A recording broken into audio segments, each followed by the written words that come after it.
Good morning, Jonah Rocketera here again. Ito po kayo dito sa economy dashboard. Ano ba si economy? Actually, si economy ito po yung nagtuturo ng about sa forex trading on education. So basically, kapag naging part na kayo ng economy, magkakaroon kayo ng sariling dashboard, and then sa dashboard, makikita nyo po dito yung forex. I-click nyo lang po itong forex, and then meron tayong Manara.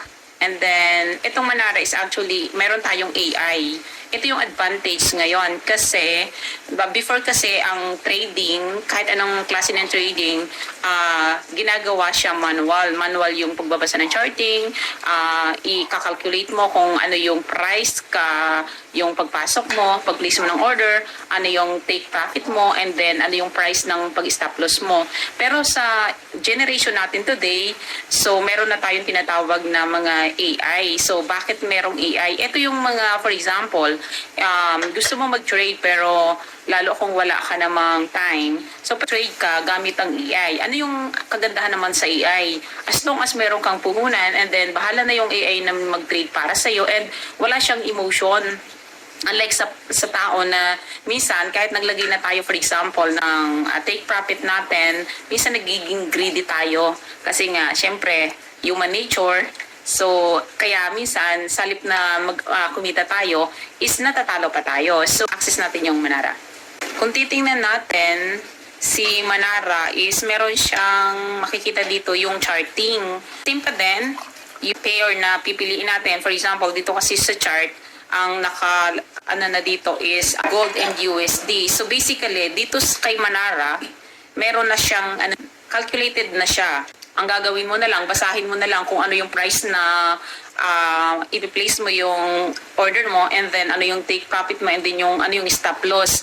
Ano ba yung meron pa si economy? Meron siyang actually sa dashboard. Kung ikaw ay zero knowledge pagdating sa trading, meron din dito na mga video tutorial na mapapanood mo. Yung pinaka-basic para maintindihan mo step by step, unti-unti, until such time na matuto ka i-place ng order, para maintindihan natin ano ba yung tinatawag na pips, ano ba yung tinatawag na leverage, ano ba yung leverage na gagamitin natin kung ang capital natin ay manipis. Like for example, nag-start lang tayo ng capital ng $50 to $100. May mga specific na leverage na dapat ginagamit dyan. And then kung $100 to $500, for example, $500 to $1,000 and up. So, kailangan nating maintindihan yon. And aside dito sa Manara, kung zero knowledge tayo, and then gusto natin nang i-maximize, gusto nating mag-start ng trade, meron din tayong Telegram dito. Ang gagawin lang is ibabato sa atin yung signal.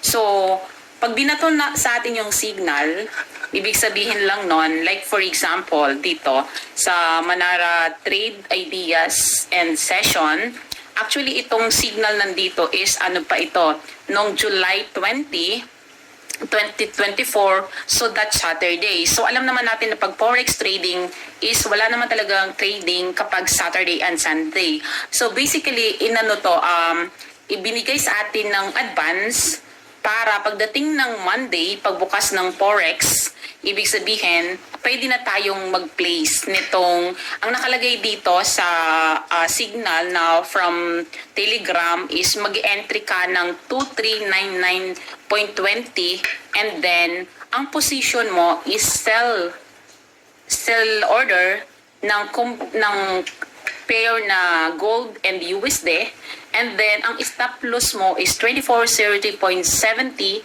and then meron ditong apat na position. Ibig sabihin, same lang yung entry price, same lang yung stop loss, pero yung take profit, pwede kang magkaroon ng take profits na apat. Yung number 1 na take profit is yung price niya na i-assign natin is 2394.20, and then yung pangalawa is 2389.20, and then yung pangatlo is 2969.20, and then yung pang-apat is 2310. So, kung titingnan natin, ang ano niyan is parang $5, $10, $15, and so on. So, ganun yon. So, para at least ma-maximize natin ang gain. So, yun yung advantage kapag may ganitong community like economy, aside dito sa mga signals na ibinabato, lalo kung zero knowledge tayo, unti-unti tayong imo-mold kung paano natin maintindihan yung forex trading, and then until such time, familiarize natin yung mga basic pagdating sa trading, and then hanggang sa maintindihan na natin lahat. Actually, ang trading is hindi siya overnight matututunan natin. Ibig sabihin, ang trading is a continuous learning. O, diba? Thank you guys. Bye-bye. See you in my next video.